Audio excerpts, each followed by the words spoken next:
And the other review couldn't be more different. It's Drugsland. It basically is a documentary, BBC 3. It's being shown BBC 1 at 10:45. Is that right? Yeah. This evening, Tuesday. This evening. Is tonight the second episode, or is this? No, tonight's the first. First. Okay, so this is all filmed in Bristol, and it looks at the sort of the drugs trade. Would that be a good? Yeah, I think that would be appropriate. Yeah. In the city, looking at the sort of the police element, the dealers. They speak to one dealer in particular, who's wearing a hood, and the users as well. And in this first episode specifically, this girl called Safi, who was sleeping rough, and it was quite harrowing, the scenes featuring her. I think there's sort of like three strands here. There was the sort of the interviews with the dealer, the sort of on the spot things following the police as they were sort of hunting down this drug dealer called Kemar Lewis, and the scenes with Safi and talking about, I'd seen her actually sort of shooting up and stuff, and found that quite powerful. The difference here, I think, to other documentaries we talked about recently is that it's not done with a voiceover or a narrator. You haven't got a Louis Theroux or something. It is done, I mean, it's comparable, I think, to the Murder Detectives on Channel 4. It's done almost like a drama. Like you get. Can I say though, I found that irritating. I found it over stylized, and it kind of took me out of it a little bit. I disagree. The music was a bit too much, and the quick shots. I didn't need a narrator. I agree that we love stuff like the Murder Detectives and a show on BBC Two recently called The Detectives. But on the whole, I found this. I thought it looked a bit over stylized, a little bit on the cheap side as well. I thought it looked. How can it be over stylized and on the cheap side? I don't understand that. No, it just looked a bit over the top, but looked a bit tacky. I thought like they didn't have the budget to do it. Yes, okay. Like they couldn't do it. I would disagree with that. I thought I liked the way it was edited. I didn't think the music was over the top, and I liked the. I think it was plotted well, that you got all these different aspects, and it was quite hard to watch at times, especially like the final sort of arrest and stuff where they got the guy to spit all the drugs that he'd ingested out.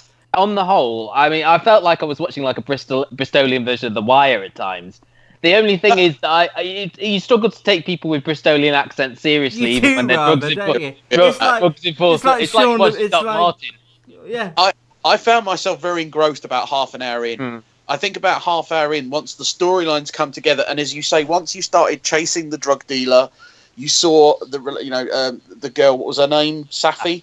You saw what she went through on a daily and a regular basis, and you got a bit more of what's behind the storylines. The people behind it.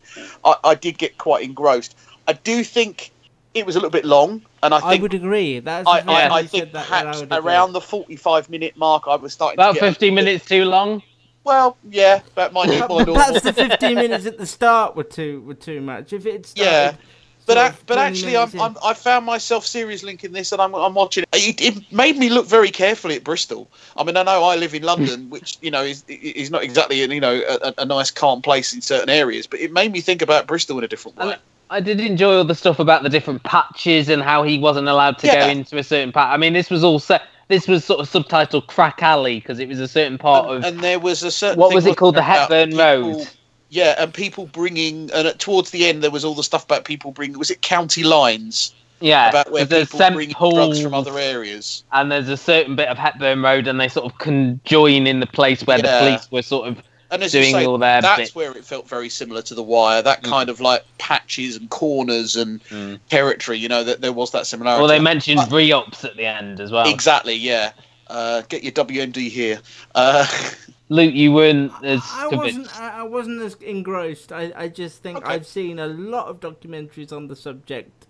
It's not a world that the three of us know greatly, but that doesn't mean that I can't empathise with it. Well, I know you had the problems back in 2003, but we won't go on about that. With all the lemsip. Yeah, but I did think it was just a little bit over the top, and when it calmed down, when I got to know Safi and that, I could turn on my empathetic emotions a bit more. But I'm glad she sort of found a way out and is working on a farm now and things. Yeah, She was the Bubbles character, really, wasn't she, in this? Well, exactly. But again, as someone who lives in an area where there are a number of people that beg on the street, I've never seen so many people quite as happy as she is. When you know, because normally when you walk past people on the streets in London and they ask you for money and you do or you don't, she almost was quite sort of like, thank you. You know, she seemed very genuine in her responses, which probably was some way to do with the fact that hopefully, as you say, she managed to get out because she had a kind of like a more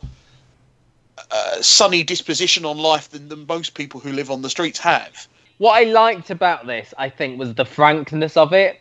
You know, You've got her talking about how she would like go into stores and steal stuff. You've got the drug dealer saying, you know, I'll sell to women who are pregnant because I like money. I felt it was very on the nose, very sort of frank, and I think you don't always get that with people being interviewed in documentaries. I think this was the people they got, certainly in this first episode, were felt different enough from other things that I've seen. I mean, I know I don't watch as many documentaries as the two of you, especially you, Luke. I think you watched probably the most episodes. Yeah, so maybe that's it. You know, it's sort of familiarity for you, breeding contempt, whereas, you know, it feels a bit fresher for me because I don't watch as much of like Custody as you two do, or I never saw The Detective. Okay, so you can catch, there's 3 of these in total. If you want to watch it on BBC One, it airs 10:45 Tuesday nights. If you want to watch it on the iPlayer via BBC Three, just type Drugsland into the search at the top and you can watch the first 2 of the 3. And Gary's series link tip, Matt, are you going to watch 2 and 3? I might do, yeah. Always sounds exciting. Well, I don't want to admit to anything. As I said off air, I did finish Gone to Pot, though, so, you know. It's a nice comparison piece. It kind of is, isn't it? That's where Pam Clement could be in a few years. They're dealing with there is a little bit more hardcore than. Well, she was strapping on a blooming bulletproof vest and going off on the Colorado border. So you know, you never know. Her audition for Narcos. Yeah.